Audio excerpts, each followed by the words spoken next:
atual. Não é que a Bíblia tinha razão.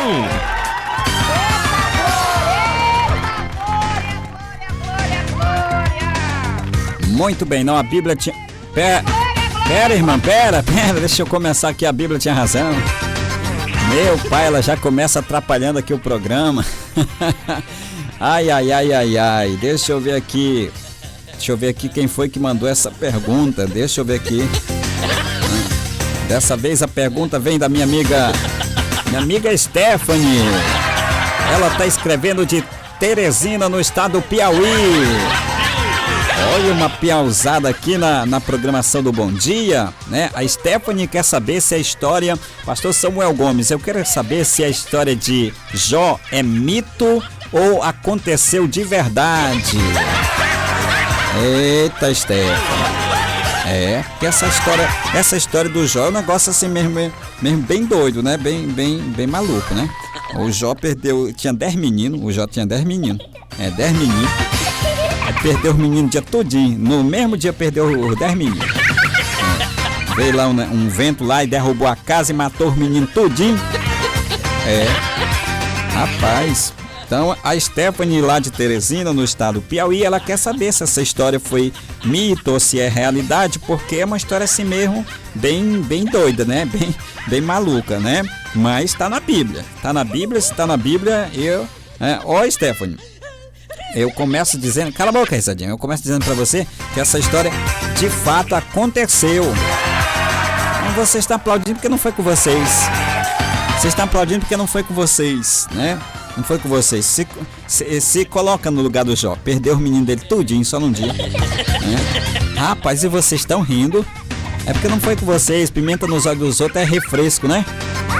Rapaz. Então vamos lá, Stephanie. Olha, Stephanie, esse livro de Jó é um lindo poema sobre a experiência do sofrimento humano. Mas sempre surge assim essa pergunta a respeito desse grande homem. Essa história é mesmo verdade, né? Então esse livro de Jó, ele é um lindo poema, tá entre os livros de poesia, né? Sobre a experiência do sofrimento humano. Ele não tenta explicar a causa do sofrimento de Jó, não, pois ela é explicada nos dois primeiros capítulos. Já explica lá o sofrimento dele. Então, a principal função é fazer o ser humano compreender, Stephanie, que o que fazer diante do sofrimento que é inevitável. O quê? Não acredito. O sofrimento é inevitável, né? Eu costumo dizer que 10% da causa dos nossos sofrimentos é nós mesmos que causamos. O quê? Não acredito. É nós mesmos. 10% não, 90%. Eu já tô errando aqui a porcentagem, já tô errando. 90% das nossas desgraças é nós mesmos que causamos. O quê? Não acredito. É sim. E 10% é o diabo. 10% é o diabo que nos perturba e tal. Mas 90% das nossas desgraças, dos nossos sofrimentos, é nós que causamos, né? Todo dia eu tô aqui dizendo pra vocês deixar o cartão de crédito quando vou ir pro shopping, vocês estão levando. Aí quando a conta chega no final do mês, aí vocês vão dizer: meu pai do céu, meu Deus, o diabo me perturbou e tal. Aqui, olha como é que veio a minha conta do meu cartão de crédito. Foi nada, o diabo, coisa nenhuma. Foi tu, sua ordinária, que levou o cartão de crédito. Eu te disse que era pra tu deixar em casa. Então, gente, 90% das nossas desgraças é nós mesmos que fazemos. E aí depois a gente fica culpando o diabo, fica culpando fulano, fica culpando Beltrano. É nós mesmos. Por exemplo, a gente fica doente, né? Fica doente e tal, tá com diabetes, aquela coisa toda. Aí vai no médico, o médico, olha, tu tá diabético, tu não pode comer isso, não pode comer aquilo, não pode comer aquilo. Uma série de coisas. Aí quando a gente chega em casa, a gente, não, vou comer só um pouquinho e tal. Hoje é ano novo e tal, hoje é Natal. Aí a gente acaba comendo aí. Quando passa mal, aí vai orar para que Deus ajude. Vai orar para que Deus ajude, para que Deus cure. E se Deus não curar, Deus é mau, Deus é ruim. Que coisa! Se foi nós que provocamos, aí a gente provoca esses problemas, a gente compra demasiadamente, né? Quando chega a hora de pagar, a gente fica espantado, vamos orar para Deus, aí faz um outro empréstimo para poder pagar, né? Aí a gente fica culpando o diabo. Olha, eu tô porque o diabo tá armando para mim, coisa nenhuma. Aí eu tenho minha mulher em casa, aí eu fico na rede social perturbando outra, né? O quê? Não acredito. Conversando com uma quenga na internet e tal, aquela coisa toda. E depois eu vou dizer, quando eu tô enrolado, quando minha mulher descobre, aí eu digo, olha, o diabo armou para mim uma cilada. Ele armou coisa nenhuma. Foi tu que foi conversar com esta quenga na internet, né? Mas rapaz, então, Stephanie. Stephanie é o nome da moça? Esqueci até aqui o nome da moça. Então, minha amiga Stephanie, é assim. Então esse livro, ele explica o sofrimento do ser humano. Ele explica o sofrimento do ser humano, dizendo que o sofrimento do ser humano é inevitável, né? A principal função é dizer que o sofrimento do ser humano é inevitável e fazer o ser humano compreender o que fazer diante do sofrimento que é inevitável. Então, seja pela força das circunstâncias, seja pela permissão de Deus, ou no contexto do grande conflito, né, entre Cristo e Satanás, mas sempre surge aí uma pergunta a respeito desse grande homem e dessa história. É mesmo verdade? Aconteceu mesmo? Ora, embora não seja de forma unânime, Stephanie, a maioria dos estudiosos a respeito dessa tradição judaica, que atribui a autoria desse livro a Moisés, atribui a autoria do livro de Jó a Moisés, né? A maioria concorda que foi Moisés que escreveu esse livro, e é um dos primeiros livros escritos da Bíblia. Então, o Talmud babilônico afirma que Moisés escreveu o seu próprio livro e as passagens sobre Balaão, né, lá em Jó. E, de fato, há muitas evidências de que o livro tenha sido escrito por Moisés. Ele passou 40 anos na sua vida em Midian, o que explica a fonte, né? E que influencia essa fonte. Esse livro, ele tem um forte teor árabe, que a gente percebe que tem um forte teor árabe. Então, Moisés passou muito tempo ali, né, em Midian, né, em terra árabe. Então, o livro tem um estilo literário árabe.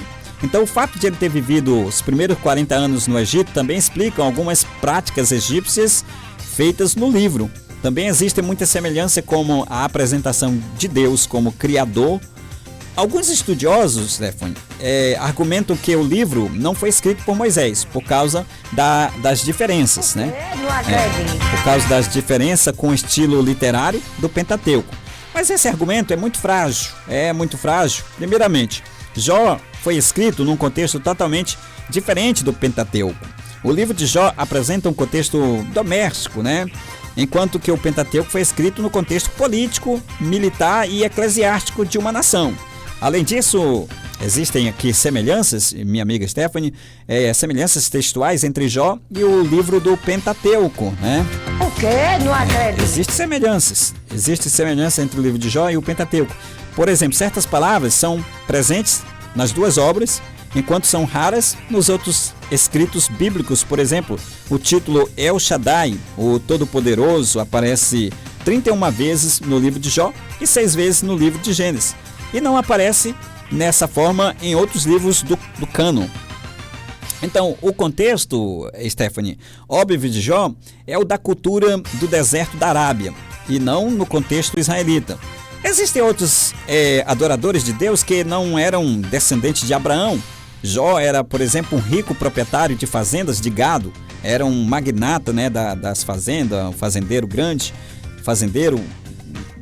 criador de gado e plantações. E poderia ser considerado atualmente como um sheik, né? O quê? Não acredito. Ele poderia ser considerado como um sheik, um ancião ou um chefe soberano. Então Jó não era israelita. Jó não era israelita. Jó não era israelita. Mas por sua fidelidade teve um livro dedicado à sua história no cânon do Antigo Testamento. Por sua fidelidade, né? Ele teve a sua história contada no cânon do Antigo Testamento. Isso mostra que esse personagem, Stephanie, possui importância para a cultura judaica, mesmo não sendo parte do seu povo. Alguns comentaristas alegam que Jó era contemporâneo de Jetro. O quê? Não acredito. Alega que ele era contemporâneo do Jetro, sogro de Moisés, durante o período em que o patriarca peregrinou no deserto de Midian. Outros sugerem que Jó viveu antes, mas sua famosa história era lembrada pelos anciãos e sacerdotes de Deus na região da Península Arábica.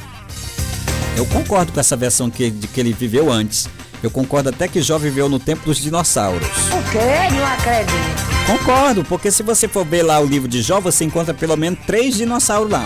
O quê? Não 3 acredito. dinossauros você encontra lá no livro de Jó, por exemplo, Behemoth, né, que é traduzido como hipopótamo. Nunca foi hipopótamo. O quê? Não acredito. O Behemoth, a descrição do Behemoth lá diz que tem um rabo como o cedro do Líbano. Hipopótamo nem rabo tem, né?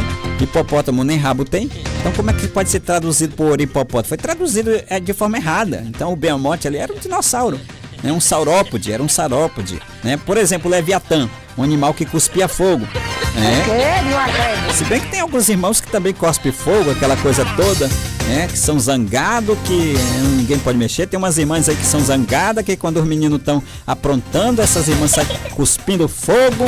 E quando o marido chega um pouquinho atrasado, ela já chega cuspindo fogo, parece um dragão, né? Mas voltando aqui pro Jó, né? O Jó lá tinha um Leviatã que cuspia fogo, né? Era um dragão, na verdade era um dragão.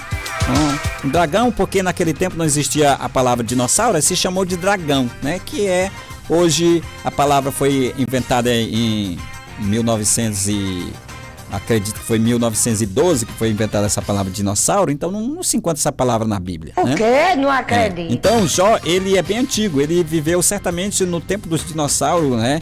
É bem antigo ele. Andava até com os dinossauros, aquela coisa toda, comia dinossauro, né? Pelo menos ali, a Bíblia apresenta pelo menos 3 dinossauros. Então, eu concordo que ele viveu muito antes de Jetro, de Moisés, mas a história dele ficou contada, né? Ficou contada. Então, o fato viu, Stephanie? O fato de que... Cala a boca, risadinha, cala a boca. O fato que é impossível saber exatamente quando Jó viveu, mas as características apresentadas nos primeiros capítulos apontam para Jó como sendo um fazendeiro muito rico. Ele era um fazendeiro muito rico e importante, né, daquela região. O quê? Não acredito. Além de fazendeiro rico, ele era muito importante daquela região, mas provavelmente no período entre Noé e Abraão, foi o tempo que eu acredito que ele viveu, entre Noé e Abraão, né? Isso porque era comum o patriarca, que também era sacerdote da família, a apresentar sacrifícios familiares a Deus, né? Vê lá, Stephanie, o Jó sacrificando para os filhos, né? Os filhos passavam o tempo todo na gandaia, aquela coisa toda. Na gandaia, ficavam na gandaia fazendo festa na casa de um, festa na casa de outro, e o Jó se levantava de madrugada para ir sacrificar, para ir orar, para ir sacrificar por eles. Rapaz, mas que coisa, né? Eles fogueteando e o Jó sacrificando de madrugada, né? Fazendo o seu sacrifício de madrugada, né? Então isso porque era comum o patriarca oferecer sacrifícios familiares. Esse também era uma evidência para que se concorde que o livro de Jó, viu, Stephanie, tenha sido o primeiro livro escrito no canon bíblico. O quê? Não acredito. O primeiro livro a ser escrito no canon bíblico. Jó é o primeiro livro da Bíblia, a primeira a ser escrito, foi o primeiro livro a ser escrito na Bíblia, né? Mesmo antes do Pentateuco. Então havia um homem na terra de Uz, cujo nome era Jó 1:1, não se sabe exatamente a localização desta cidade. O quê? Não acredito. Não se sabe exatamente a localização desta cidade. Em Lamentações 4, versículo 21, Stephanie, Jeremias relacionou Uz com o reino do Edom, ou que tenha sido conquistada pelos edomitas, né? Então, Uz é traduzida como Auzite, que se diz ser uma área na região norte do deserto da Arábia, entre a Palestina e o rio Eufrates, próximo à Caldeia, de onde saíram os bandos de saqueadores, né? De onde saiu a gangue de salteadores, né? Que levaram os camelos de Jó. O quê? Não acredito. Levaram os camelos do Jó, deixaram o Jó sem camelo, sem nada, né? A gangue. Naquele tempo já tinha as gangues, né? Já tinha PCC, fichinha pequena diante desse pessoal, né? Então o crescente e fértil era uma faixa de terra crescente e fértil, cultivável desde o delta do Nilo, passando pela Palestina e se estendendo pelos rios Tigre e Eufrates, até o Golfo Pérsico. Então, confrontando aqui, cala a boca, risadinha, confrontando aqui, Stephanie, essa história, né, confrontando aqui essas histórias, né, a gente pode ver que o lugar existiu, os lugares existiram, né, os lugares existiram. A forma da escrita dos livros também pode se comprovar em outros, certo? Então, embora seja impossível dar a localização aproximada, é provável que a fazenda de Jó ficasse entre os limites do crescente fértil com o deserto da Arábia, porque em Jó 1,19 o autor relata que um vento veio do deserto e derrubou a casa com todos os meninos, matou os meninos tudinho. Matou os meninos tudinho, os meninos estavam almoçando, e o vento bateu lá nas colunas, derrubou a casa e matou os meninos tudinho, entendeu? Aí uma outra gangue, né? Naquele tempo já tinha as gangues, né? Já tinha as gangues, outra gangue roubou a jumenta, roubou os bois, roubou tudo do Jó, né? Então a veracidade, Stephanie, dessa história precisa ser aceita pela fé, A veracidade dessa história precisa ser aceita pela fé, mas não devemos ter nela uma fé cega, né? Uma fé cega, mas não devemos ter nela uma fé cega. O quê? Não acredito. Que é isso, né? Se crermos que na Bíblia e no fato de que grande parte dela apresenta evidências arqueológicas que apontam para suas histórias serem de fato verdadeiras, podemos também aceitar que a história de Jó é uma verdade. Brasil! É uma verdade, certo? Embora não existam evidências históricas, né? Extrabíblicas que apontem para isso, a tradição cristã e judaica pregam que Jó realmente existiu. Jó de fato existiu. O principal argumento a favor da historicidade de Jó é o simples fato de sua história ser mencionada por outros autores bíblicos. O quê? Não acredito. Outros autores bíblicos também falam de Jó, né? O Alcorão, por exemplo, fala de Jó. Então, Ezequiel cita dois homens justos da antiguidade, Noé e Jó, ao lado de Daniel, seu contemporâneo, Ezequiel 14:14. Então, Stephanie, tem muitas evidências de que de fato a história aconteceu, de fato o Jó existiu. Eles eram homens justos diante do povo que estava afastado dos caminhos de Deus. Seria ilógico comparar Daniel a um personagem real, vivo naquela época, a um mito, a uma pessoa que não existe. O quê? Não acredito. Que não existe. Então, seria sem lógica, né? Sobretudo, Stephanie, como um exemplo de justiça a ser seguido, Jó era um exemplo de justiça a ser seguido pelo povo de Deus. Tiago, irmão de Jesus, também cita Jó, né?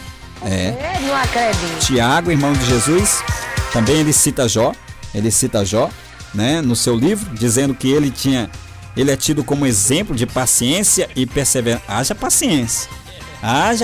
Ele viu aquele ditado, né, que diz assim, a paciência de Jó? Pois é, haja paciência e perseverança em meio à tribulação que ele passou. Tu tá rindo, risadinha, porque não é contigo. Tu tá rindo porque não é contigo, tu não perdeu teus meninos tudinho num só dia, tu não perdeu teus camelos, tua jumento tudinho num só dia. Hoje ninguém mais quer jumento, hoje o jumento anda por aí atropelando os carros no meio da rua, é o jumento que anda atropelando os carros, passando por cima dos carros, né? Ninguém mais quer o jumento, ninguém mais quer, né? Mas naquele tempo era um bicho raro, era uma coisa cara, né? Caríssimo, eram os carros da época, entendeu? Então, Jó é exemplo de perseverança e meia tribulação. Ele cita, cala a boca, risadinha, cita fatos concretos como resultado de sua firmeza em confiar nas misericórdias de Deus. Ora, numa época em que a cultura ocidental já tinha habilidade de se diferenciar de mito e da realidade. Não acredito. Tiago jamais poderia citar um personagem fictício como exemplo de paciência para pessoas reais, né? Isso não tem lógica, não tem lógica. Entendeu? Então, exemplo de paciência para pessoas reais como sofrimentos reais. Afinal, como poderemos encontrar forças de Deus para enfrentar o sofrimento baseado numa história que não aconteceu, né? No exemplo de uma pessoa que nunca existiu. Então, a história de Jó nos aponta para uma realidade de como nós devemos lidar diante do sofrimento. Então, minha amiga Stephanie, chegamos a mais uma conclusão de que... Uau! Não é que a Bíblia tinha razão? Stephanie, a Bíblia sempre vai ter razão e nós sempre vamos estar equivocados, porque a Bíblia, ela é terrivelmente a palavra de Deus. Depois de todos esses esclarecimentos, só nos resta agradecer o seu carinho, a sua companhia, a sua audiência. Vou deixar vocês com a Célio Trindade, porque a partir de agora a conversa é com a Célio Trindade. Pedir para que você deixe aqui o seu like, aperta o dedão assim, tchan, tchan, tchan, tá bom? E compartilhe esse conteúdo com mais pessoas. Se você não é inscrito aqui no canal, se inscreva para que o conteúdo divulgue isso aqui para mais pessoas, para que mais pessoas saibam que a Bíblia tem razão e nós sempre vamos estar equivocados. A todos vocês, uma ótima tarde e a paz do Senhor Jesus. Fui!